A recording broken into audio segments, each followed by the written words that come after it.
여러분 안녕하세요. 네, 영혼의 도시락으로 만나랬습니다. 날이 많이 덥습니다. 아침부터 이러니 한낮은 얼마나 뜨거울까요? 앞으로 이런 날씨를 꽤 오랜 시간 우리 지나야 할 텐데요. 우리 사랑하는 7교회 가족들 모두 건강하게 여름 나시기를 그렇게 기도합니다.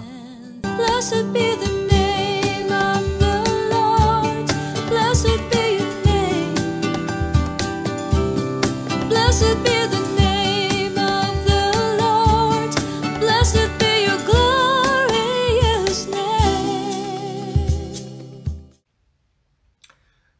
오늘 우리 바울 사도의 회심 사건을 다시 읽어보려고 해요. 인류 역사상 가장 위대한 변심. 우리 너무나 잘 알고 있는 사건이잖아요. 그런데 또 뭘 다시 읽어본다는 것일까? 네, 다시 읽어보려고 합니다. 오늘 우리가 함께 읽을 본문 말씀은 사도행전 9장 1절부터 19절의 말씀이에요. 우리 바울 사도의 회심 사건을 담고 있는 그 본문 말씀 계신 곳에서 함께 읽도록 하겠습니다. 사울이 주의 제자들에 대하여 여전히 위협과 살기가 등등하여 대제사장에게 가서 다메섹 여러 회당에 가져갈 공문을 청하니 이는 만일 그 도를 따르는 사람을 만나면 남녀를 막론하고 결박하여 예루살렘으로 잡아오려 함이라. 사울이 길을 가다가 다메섹에 가까이 이르더니 호련히 하늘로부터 빛이 그를 둘러 비추는지라. 땅에 엎드려져 들음에 소리가 있어 이르시되 사울아 사울아 내가 어찌하여 나를 핍박하느냐 박해하느냐 하시거늘 대답하되 주여 누구시나이까 이르시되 나는 내가 박해하는 예수라. 너는 일어나 시내로 들어가라. 내가 행할 것을 내게 이를 자가 있느니라 하시니 같이 가던 사람들은 소리만 듣고 아무도 보지 못하여 말을 못하고 서 있더라. 사울이 땅에서 일어나 눈은 떴으나 아무것도 보지 못하고 사람의 손에 끌려 다메섹으로 들어가서 사흘 동안 보지 못하고 먹지도 마시지도 아니하더라.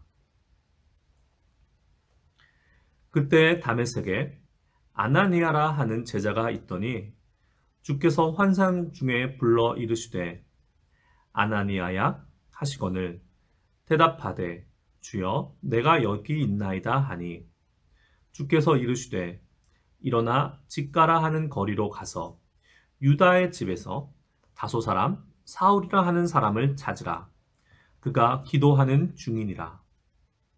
그가 아나니아라 하는 사람이 들어와서 자기에게 안수하여 다시 보게 하는 것을 보았느니라 하시거늘 아나니아가 대답하되 주여 이 사람에 대하여 내가 여러 사람에게 듣사온즉 그가 예루살렘에서 주의 성도에게 적지 않은 해를 끼쳤다 하더니 여기서도 주의 이름을 부르는 모든 사람을 결박할 권한을 대제사장들에게서 받았나이다 하거늘 주께서 이르시되 가라.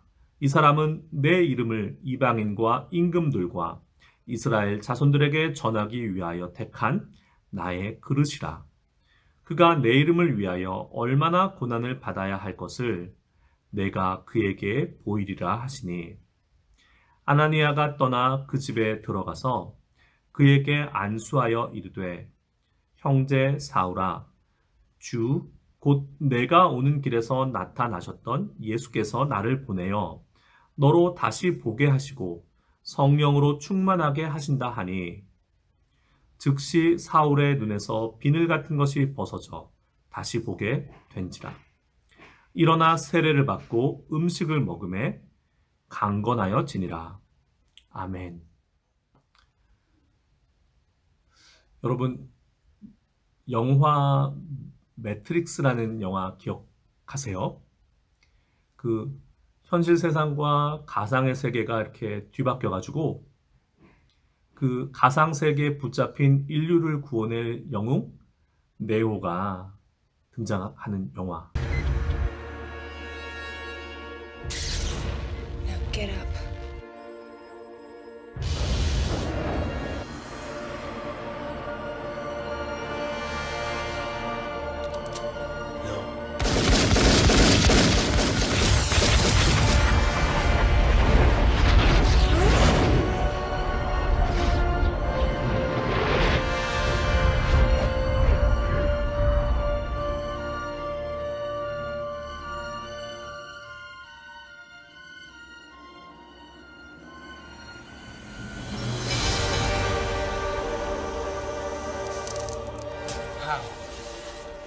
He is the one.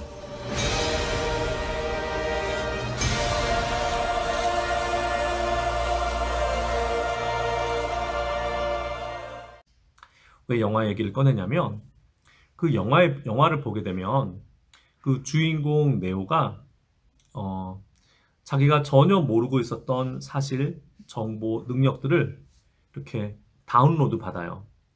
미래의 인류는 글쎄요, 인간의 신경망과 그 컴퓨터 네트워크가 이렇게 연결되나 봐요.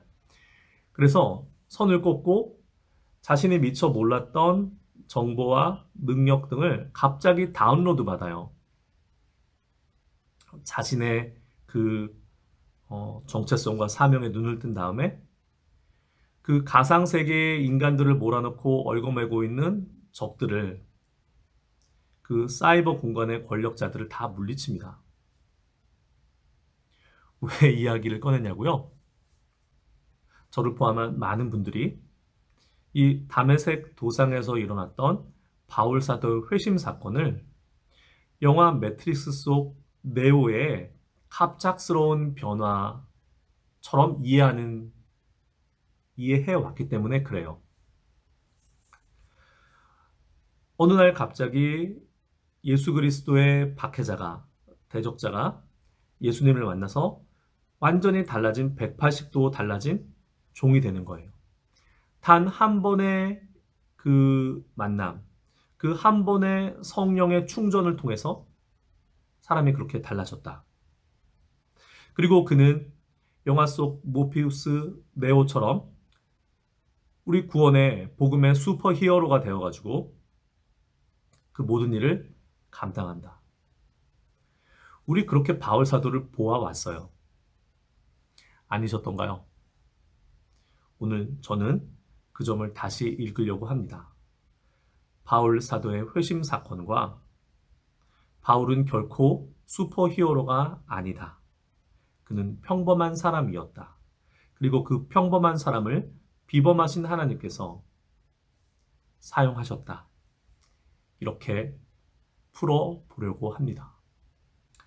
우리가 읽은 사도행전 9장 본문은 이제 바울 사도의 회심 사건을 그 사실에 충실해서 기록하려고 하고 있고, 또 이 똑같은 상황을 다룬 두 번의 본문이 사도행전 속에 더 나와요. 22장과 26장입니다. 22장과 26장은 사실에 대한 어떤 서술이 아니고 바울 사도가 회중 앞에서 그리고 법정에서 진술하는, 자기의 경험을, 자기의 간증을 이렇게 진술하는, 변증하는 내용이에요. 그래서 이 세 본문을 함께 읽는 것이 우리의 이해를 더 풍부하게 만들어요. 그 사도행전 26장 10절에 보게 되면 바울 사도는 사도 되기 전에 이미 사내들인 공의회의 멤버라는 사실을 알 수 있어요. 바울의 고향이 길르기아 지방의, 터키 길르기아 지방의 다소잖아요.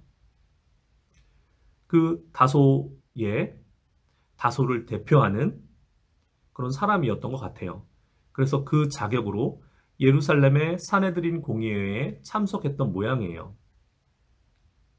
아마 바울 사도는 사도 되기 전에 그 사내들인 공의회에서 사도행전 4장에 기록되어 있는 베드로 사도와 요한 사도의 재판 장면도 보았을 것 같아요. 그리고 스데반 집사가 그 순교하는 장면 또한 목격했을 것 같아요. 왜 이 이야기를 하냐면 사울의 회심 단계에는 사울의 회심 사건에는 예비적인 단계가 있었다는 것을 말씀드리려고 해요. 유대인 중에 유대인, 바리새파, 그리고 가말리엘 문화에서 정통 유대교 율법을 익힌 바울. 그의 눈에 도저히 이해할 수 없는 사건들이 일어났어요. 성전에서 그 소동을 일으키고 모든 제사장들과 대제사장들이 유력한 사람들이 다 출동한 가운데 당당하게 예수 그리스도 이외에 다른 이름의 구원은 없나니 라고 선포하는 갈릴리 어부 베드로와 요한을 보면서, 그리고 돌에 맞아 피 흘리며 죽어가는 그 스데반 집사의 모습에서 그 평화로움과 하늘 영광을 보는 사람만이 느끼는 그 영광을 사울은 보았어요. 이 사람들 뭐지? 초대교회의 그리스도인들이 그 세력이 그렇게 들불처럼 일어났기 때문만이 아니라 그 안에 그들이 따르는 도가 무언가 있다라고 바울은 분명히 고민하고 탐구했을 거라고 저는 생각해요. 그게 바울 아닙니까? 우리가 아는 바울. 저 그리스도인들을 때려잡아야겠다. 왜? 그들이 추종하는 그리스도인의 도라는 것이 위험하다. 우리 유대교 율법과 정면으로 충돌한다. 바울은 그 그리스도인들이 따르는 그리스도의 도 연구했을 것입니다.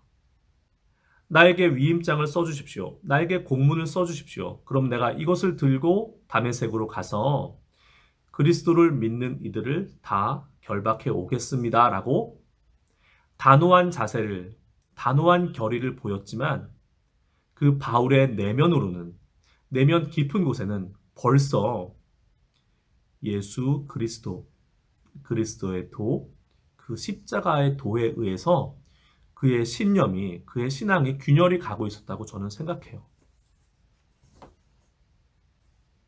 호련히 빛이 임합니다. 소리가 들립니다. 말씀드렸던 사도행전 9장과 22장과 26장의 세 본문을 놓고 종합해 볼 때 함께 있던 사람들도 빛을 보았지만 바울에게 더 강력한 빛이 임한 것 같고, 함께 동행하고 있었던 사람들도 소리를 들었지만 오직 바울만이 그리스도의 음성을 들었던 것 같습니다. 누구십니까? 나는 내가 박해하는 예수다. 9장에는 기록이 되어 있지 않지만 26장 14절에는 나는 내가 박해하는 예수다. 다음에 주님께서 하신 말씀이 있어요. 가시 돋친 채찍을 발로 차면 너만 아플 뿐이다.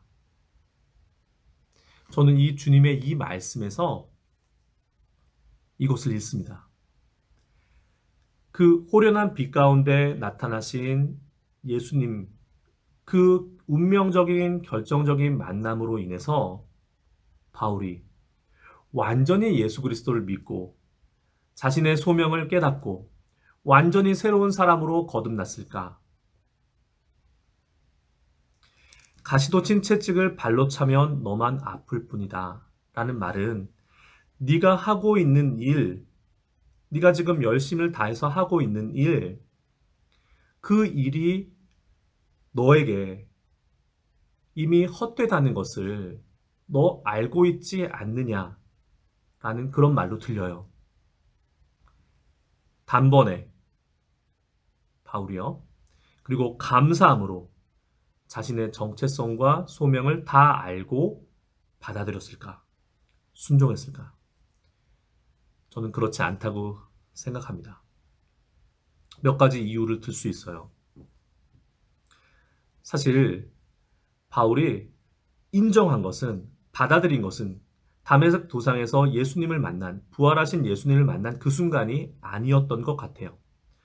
사도행전 22장 16절에 이것은 아나니아의 말입니다. 왜 주저하느냐? 아나니아는 바울에게 왜 주저하느냐라고 묻고 있어요. 주저했던 거죠. 다메섹 도상 그 단 한 번의 만남으로 인해서 모든 것이 깨달아지고 모든 것이 정리되고 자신의 모든 것을 그리스도께 맡기는 결단이 이루어졌던 것이 결코 아니라는 겁니다. 아나니아는 말합니다. 일어나 주의 이름을 불러 세례를 받고 너의 죄를 씻으라. 사실 만남의 순간이라기보다는 세례의 순간에 바울의 깨달음과 결단은 더 컸던 것 같아요. 그리고 그 이후에 다메섹에서 그리고 예루살렘에서 바울이 아직 미처 정리되지 않는 십자가의 도를 복음을 막 말하기 시작합니다. 그렇게 하는 이유는 바울이 유대인에게 예수 그리스도를 알리는 것이 나의 사명이구나. 나는 유대인들에게 예수 그리스도를 전도하는 것에 최적화되어 있구나. 오해했던 것 같아요. 나는 유대인이고 유대인의 율법도 가장 잘 알고 유대인이 나를 존경하고 있고 나는 유대인 사회 안에서 지위도 있고 그러니 내가 만난 예수 그리스도를 내가 뒤늦게 깨달은 예수 그리스도를 그 십자가의 도를 전도하는데 나는 최적화된 사람이야 라고 생각했던 것 같습니다. 그래서 다메섹에서 예루살렘에서 표현이 그렇지만 마구 선포해요. 그런데 그 결과가 무엇이었습니까? 열매는커녕 오히려 사람들의 반발과 분노를 사서 바울은 그를 염려하던 사람들이 몰래 성 밖에 달아내려서 피신해야 할 테고 바나바가 나서서 제자들을 진정시키고 그를 자기 고향 다소로 돌려보내야 하는 상황으로 이어지게 됩니다. 바울이 이렇듯 이방인의 사도로서 택정함을 입었다는 자신의 정체성과 소명을 확인하고 그리고 복음을 전할 수 있도록 무르익는 데까지는 준비 기간이 필요했어요. 무려 10년이라는 시간이 필요했습니다. 갈라디아서 1장 17절 18절에 보면 사도가 자기 스스로 말하는 거예요. 자기는 아라비아에서 3년을 보냈다. 그리고 고향 다소에서 7년이라는 세월을 보냅니다. 사도행전 9장 30절이나 11장 25절을 근거로 말씀드려요. 무엇 하면서 이 10년이라는 세월을 보냈을까요? 바로 자신의 소명을 확인하고 자신의 사명을 감당하기 위한 준비 기간이었던 것입니다. 단 한 번의 만남을 통해서 모든 것이 달라지고 모든 것이 깨달아지고 모든 능력을 입어서 마치 영화 속 네오처럼요. 세상을 향해 복음을 선포하고 한 것이 아니라는 거예요. 잠깐 머리를 식히겠습니다. 사울, 바울. 우리 이 이름 구분부터 잠깐 이야기할 거예요. 이건 여담입니다. 중요한 이야기가 아니라 사실 곁가지에 불과한 이야기예요. 우리 거듭나기 전 그 사람은 사울이고 거듭난 후는 바울이다. 이렇게 이해하시죠? 그게 편리할 수도 있습니다. 우리한테 익숙한 것이고요. 그러나 사도행전 속 그 본문을 통해서 그 근거를 찾아보자면 분명한 이유가 있어요. 우리 사도행전의 기록자 누가라는 분, 이분 만만치 않은 분입니다. 이분 대단한 분이에요. 정확해요. 그래서 사도행전을, 누가복음도 마찬가지입니다. 사도행전을 꼼꼼히 읽어보게 되면 그 숨겨져 있는 이야기들이 엄청나게 많습니다. 사도행전에 사울이란 이름이 바울로 변화되는 그 분기점이 있습니다. 사도행전 13장 9절이에요.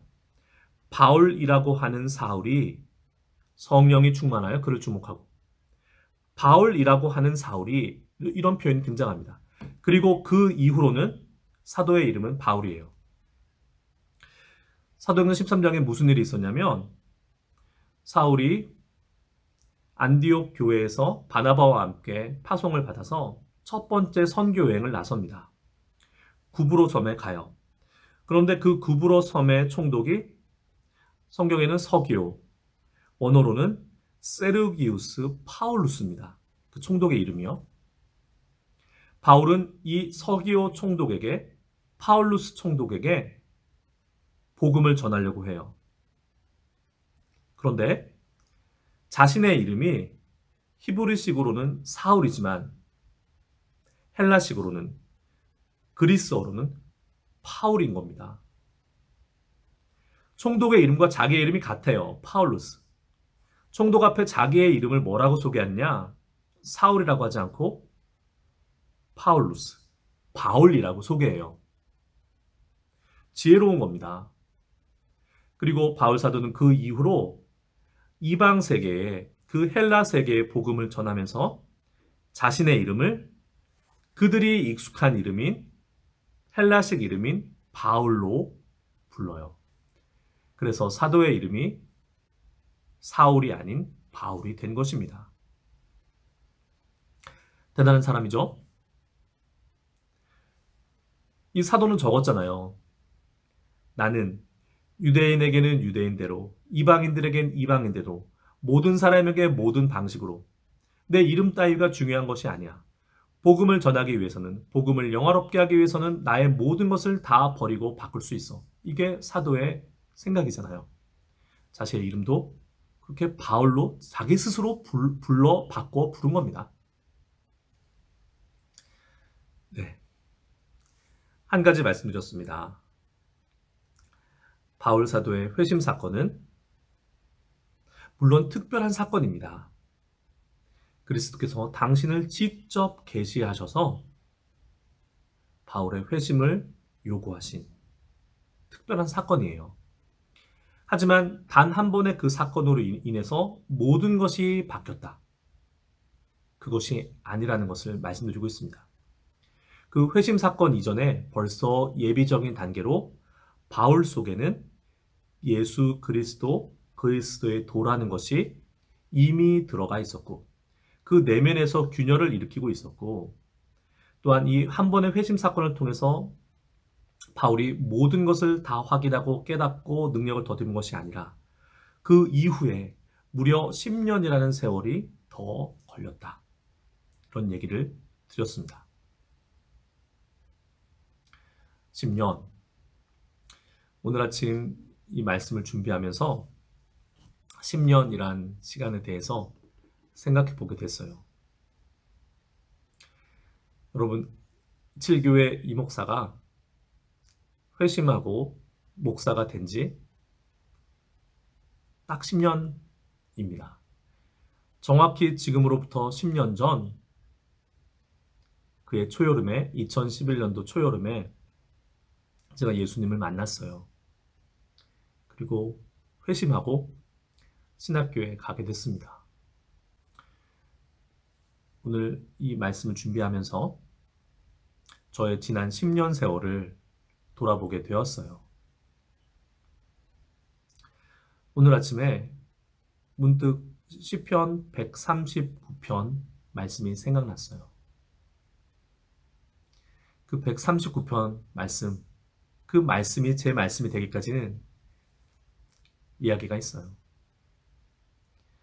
그 10년 전 여름에 주님 만나고 신학교를 가야겠다. 아는 신학교가 감리교 신학대학교밖에 없었어요. 근데 거기 입학하려면 감리교 목회자의 추천서가 필요해요. 찾아갔습니다. 저에게 세례를 줬던, 어렸을 때 저에게 세례를 주셨던 목사님이 이미 은퇴하셨고 그 아드님이 담임 목사로 계셨어요. 사연을 얘기했죠. 이 목사님이 시큰둥한 거예요.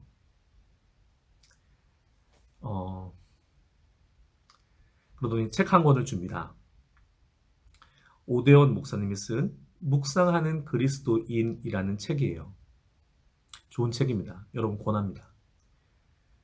시편 139편을 통해서 묵상의 훈련을 하는 책이에요. 그 책이에요. 이 책을 다음 주까지 읽어와라. 레포트 내고 독후감이요. 그리고 시편 139편 전체를 암송해 와라.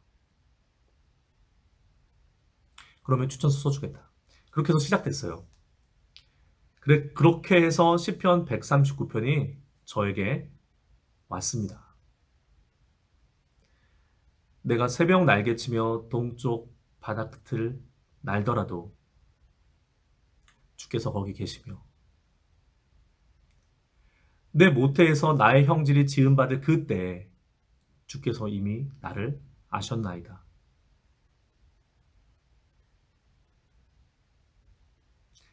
나를 향하신 주의 생각이 어찌 그리 보배로우신지요. 그 수가 헤아릴 수 없습니다. 그게 하나님과 저와의 사랑의 시작이었어요.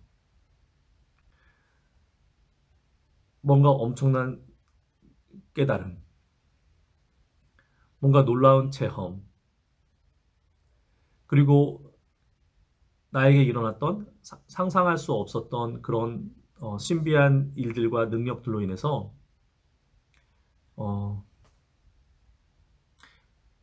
글쎄요. 제 체험을 바울 사도의 회심 체험하고 바로 연결시키는 건 아닙니다. 그거는 무리가 있어요. 결코 그런 얘기가 아니고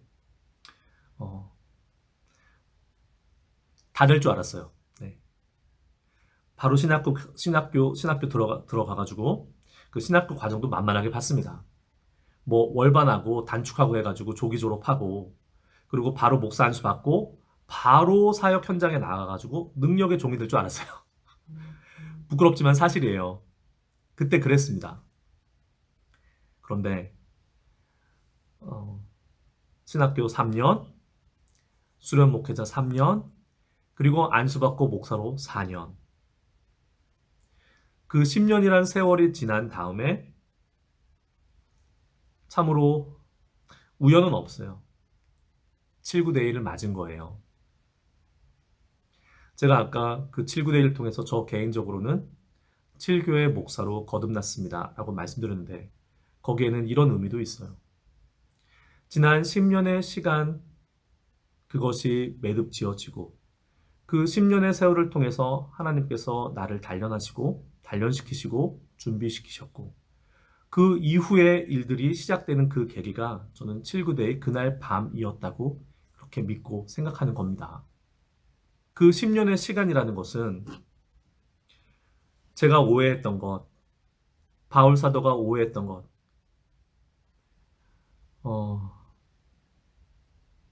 다 될 줄 알았던 것, 나는 특별해, 나는 특별한 경험을, 은혜를 입었어, 은사를 받았어.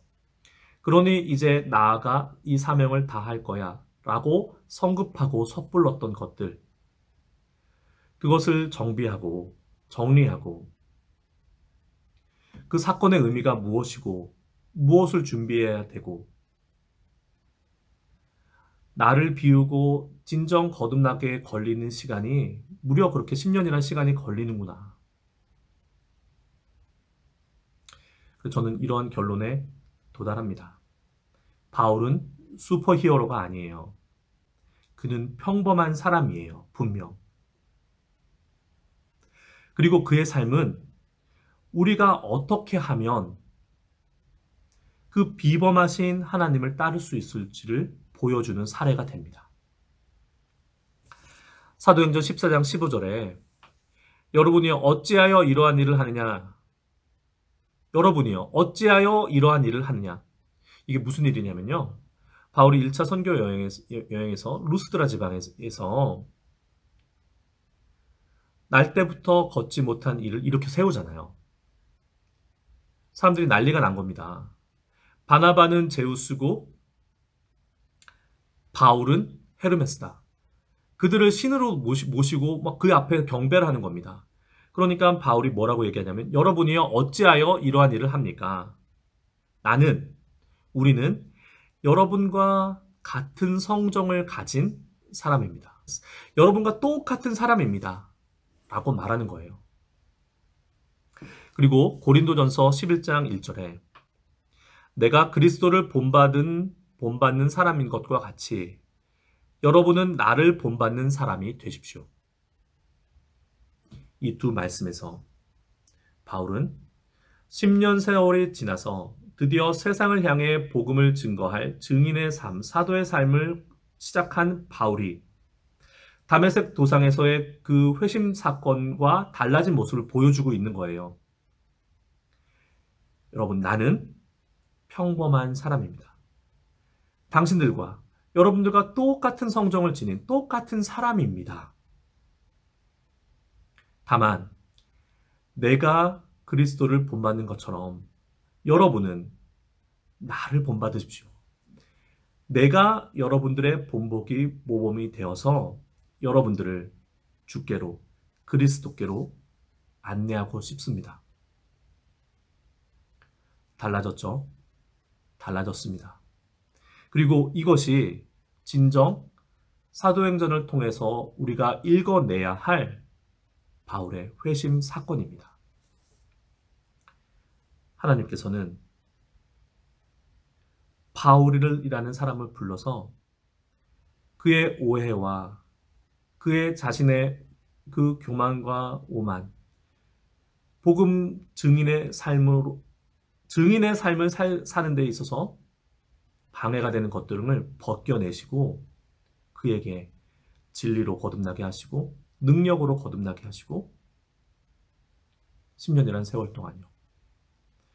근데 그 내용이 뭐냐면 나는 평범한 사람입니다. 내가 아닌 그리스도를 경배하십시오. 이것입니다. 바울은 분명 하나님의 비범한 일을 하기 위해서 부름받았어요. 그리고 그는 준비되었습니다. 하지만 그 준비는 지극히 평범한 과정이에요. 바울이 아라비아와 고향 다소에서 보낸 10년 세월 동안 무슨 일을 했을까요? 성경을 상고했겠죠. 성경을 읽었을 것입니다. 기도 생활했을 것입니다. 하나님의 음성을 듣고 그분의 뜻을 헤아려 알게 되었을 것입니다. 그런 시간이 10년의 세월이 필요했어요. 그런데 여러분, 여기에서 말씀 읽고 기도하고 하나님의 음성 듣기를 구하고 하나님의 뜻을 구하고 하나님의 임재 안에 있는 것을 사모하고 어디서 많이 듣던 것, 많이 보던 것 아닙니까? 바로 우리들이 하고 있는 일이에요. 우리들이 하고 있는 신앙생활들, 말씀 읽고 말씀 듣고 기도하고 깊은 기도 가운데 하나님의 음성 듣기를 구하고 하나님의 임재를 사모하고 우리가 하는 일입니다. 기독교인들의 삶의 가장 기본적인 것들, 가장 기본적인 원칙들, 말씀 생활, 기도 생활, 그리고 공동체에 들어가서 공동체 생활하는 것, 그리고 전도하는 것, 세례를 받고 성령을 받고 거듭난 사람으로 살려고 하는 것, 우리들 모든 기독교인들의 지극히 평범한 우리들의 신앙의 삶의 모습입니다. 비범하신 하나님께서 당신의 비범하신 구원 사역을 위하여 바울을 부르셨다. 그리고 우리들이 흔히 오해하는 대로 사울의 비범함을 다 벗겨내시고 제거하시고 그 자리에 우리들 모든 그리스도인들이 하고 있는 지극히 평범한 신앙생활의 모습을 통하여서 그 삶의 연단을 통하여서 그를 준비시키셨다. 그리고 때가 되자 그를 통하여서 그리스도의 복음을 전하게 하기 시작하셨다. 이것이 바울의 회심 사건, 사도의 회심 사건, 사도행전이 말하고 있는 평범한 사람을 불러 사용하시는 비범하신 하나님의 이야기를 보여주고 있습니다. 자신의 소명을 확인하는 것, 자신의 사명을 다하기 위해서 준비하는 것. 비범하지 않습니다. 우리들 일상의 삶 속에서 일어나고 있는 바로 그것입니다. 복음의 영웅 슈퍼히어로 바울 사도가 단 한 번의 그 일회적인 사건으로 인해서 모든 것이 달라진 게 아니었어요. 그리고 바울 사도가 한 번에 다 깨닫고 다 안 게 아니었어요. 그는 오해했고 그 오해가 풀리고 제대로 이해하고 진정 사도로 거듭나기 위해서 무려 10년이라는 세월이 걸렸어요. 그리고 그 10년이라는 세월의 과정을 보게 되면 지극히 평범한 말씀과 기도와 공동체 속에서 사랑의 체험을, 사랑의 경험을 나누는 것, 그것이었어요. 우리가 하고 있는 것, 더도 아니고 덜도 아니고 바로 그것입니다. 사도행전은 성경을 바로 이 점을 우리에게 말하고 있어요. 우리가 듣지 못했던 것입니다. 그렇다면 우리는 어떻게 해야 할까요? 특별한 은혜의 자리를 사모하고 쫓아다니고, 물론 그런 집중적인 은혜의 시간이 필요할 때도 있습니다. 그러나 그것보다 더 중요한 것은 우리 일상의 삶 속에서, 나의 하루하루의 삶 속에서 말씀을 통해, 기도를 통해, 우리의 공동체의 사랑의 교제를 통해서 나를 향하신 하나님의 뜻을 날마다 알아가는 것. 그것이 하루가 쌓이고 한 주가 쌓이고 시간이 쌓이고 길어지게 되면, 모이게 되면 그것이 나를 변화시킨 것이고, 나를 거듭나게 한 것이고, 그것이 나의 소명을 깨달은 것이고, 그 사명자의 삶을 살 수 있게 만들어주는 근본적인 힘이 되는 것입니다. 하나님이 원하시는 것은 바로 그것이에요. 저나 우리 사랑하는 실교회 가족 한 분 한 분이나 다를 바가 없습니다. 모두 다 주 안에 있는 지극히 평범한, 그러나 지극히 비범하신 하나님의 특별한 사랑을 받고 특별한 소명을 받는 우리 모두가 다 그런 사람들, 그런 존재들이에요.